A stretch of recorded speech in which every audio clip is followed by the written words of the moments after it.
Welcome to the third part of One Man's Faith. We're looking at covenant, and we're going to be looking at that for the next several weeks. But we're starting. I'm giving you a little bit of an intro on blood covenant, and the last step that we talked about was setting up a memorial, and the fact that they would either set up a large thing of stones or whatever, so that they could look and say, hey, or when they were walking by with their children, hey, Dad, what does that mean? And the dad could pass on to the child, son, that's the covenant. That's the memorial for the covenant.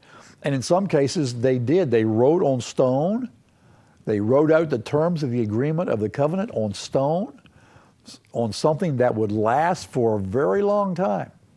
In some places, they exchanged sheep so that as those sheep mated and had offspring, they would remember and continue to remember their covenant as they saw these sheep come up. In some places, they would plant trees together to let it grow to be a memorial to them. In some places, even a forest. They would plant the multiple trees, in an area, so that when they came by those, they would say, they're the trees of the covenant, so that they would remember. Listen, a covenant is always present tense. Okay? You're always in covenant. It's like I am. It's not I will or I was. Covenant is present tense. It's always present. It's not something you did. It's not, we signed that covenant a long time ago. No, it's, and we're still in that covenant today. So we are to live in constant remembrance of the covenant. And the memorials help that. The scars help that. So that we can remember, and so that we can pass it on down from generation to generation to generation. That yes, we are in covenant, and we're going to see evidence of that as we go in as we go into the biblical side of this. So let's look now. Now I've given you these points here. Let me go ahead and let me just list them again. They would exchange coats. They would exchange weapons. They would use an animal and cut it in two and walk between it. There would be the walk of blood. That was the walking between it. Then there would be the cutting of the flesh, forming some kind of scar or something like that. And oops, where did I go? They would exchange names. There was a seal, which was a scar. That's what I was just mentioning. There was a covenant meal, and it had to consist of bread and wine, at least bread and wine. And then they would set up a memorial. Now, let's go over and let's start to look at this. Let's look at the life of Abraham.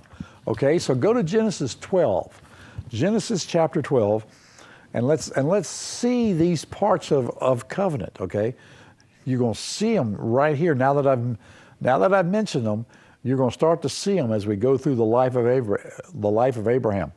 And in Genesis chapter 12, it says, now the Lord said to Abram, go forth from your country and from your relatives and from your father's house to the land which I will show you, and I will make you a great nation, and I will bless you, and I will make your name great, and so you shall be a blessing. And I will bless those that bless you, and I will curse those that curse you. And in you all the families of the earth will be blessed. You hear? It's covenant talk. I will bless those that bless you. I will curse those that curse you. God is saying, listen, we're going to form a covenant. We're going to form a covenant. I'm going to come and covenant with you, Abram, and I will make you a blessing, and I will bless those that bless you. I will curse those that curse you.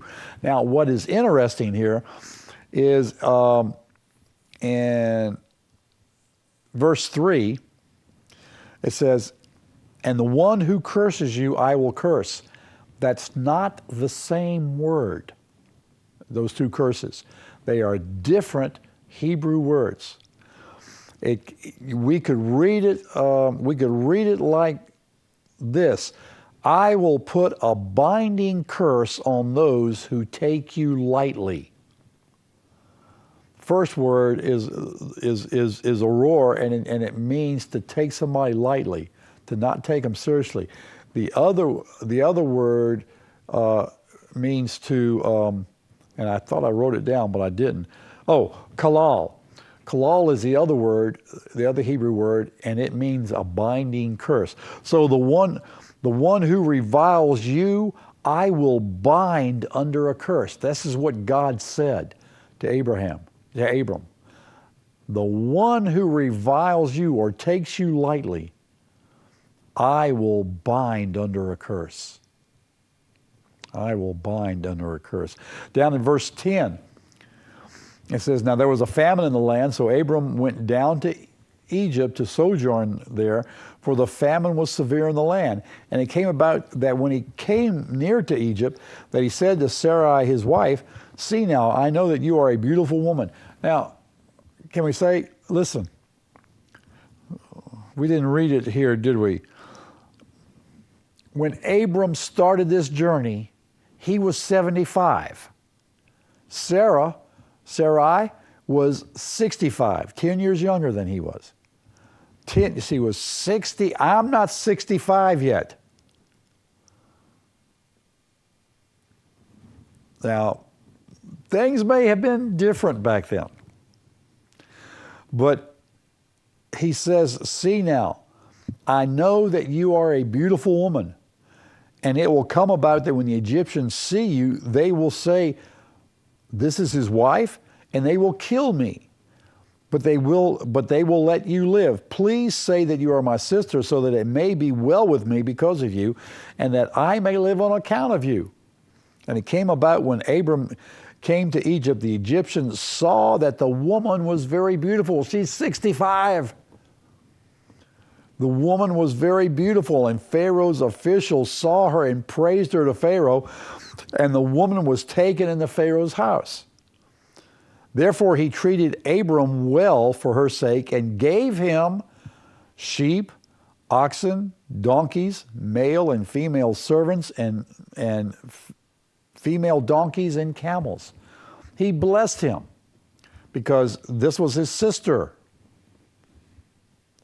But she was beautiful. Listen, Pharaoh's not going to take into his house a 65-year-old hag.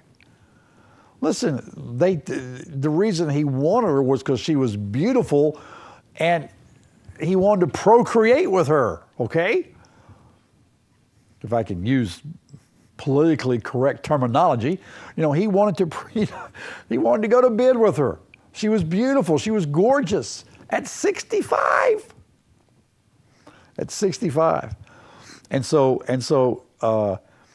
he was blessed. But in verse 17, but the Lord struck Pharaoh and his house with great plagues because of Sarai, Abram's wife. Why?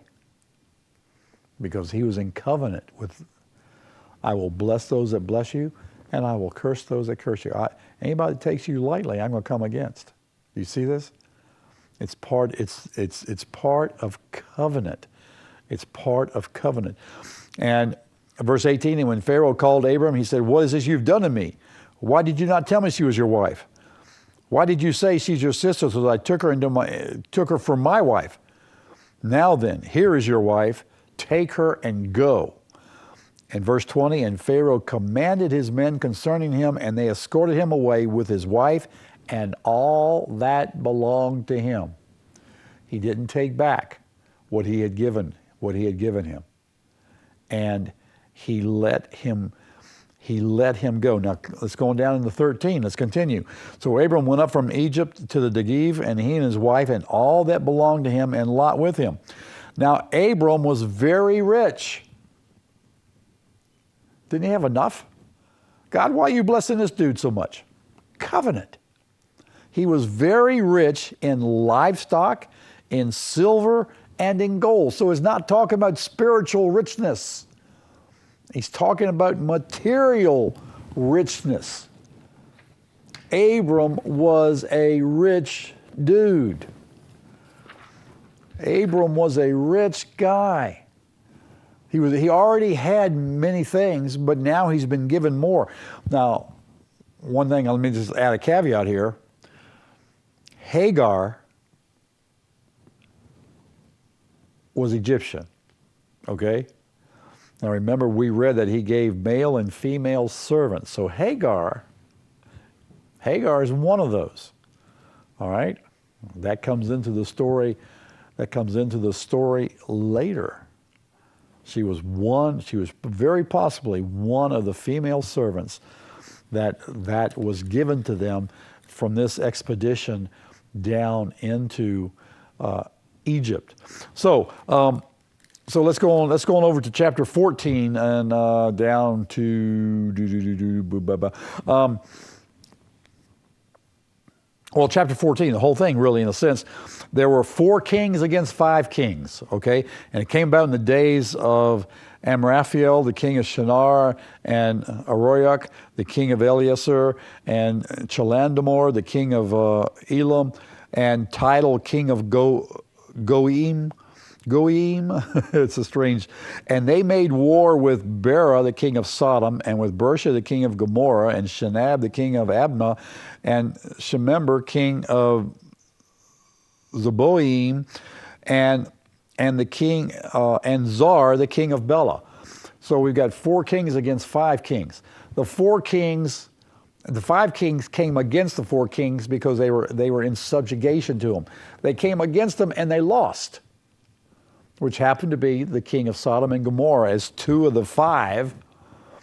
And so all that belonged to those 2 kingdoms of Sodom and Gomorrah were taken, i.e., Abram's nephew, Lot, was part of that. And it says, let's see, verse 11, and they took all the goods of Sodom and Gomorrah and all their food supply and departed. And they also took Lot, Abram's nephew, and his possessions and departed, for he was living in Sodom. Then a fugitive came and told Abram the Hebrew, and that's the first time that he's called that. Okay, I've got to stop because of break. I wasn't looking. I was getting excited what I was getting into. So let's take our final break, and we'll come back and look at this.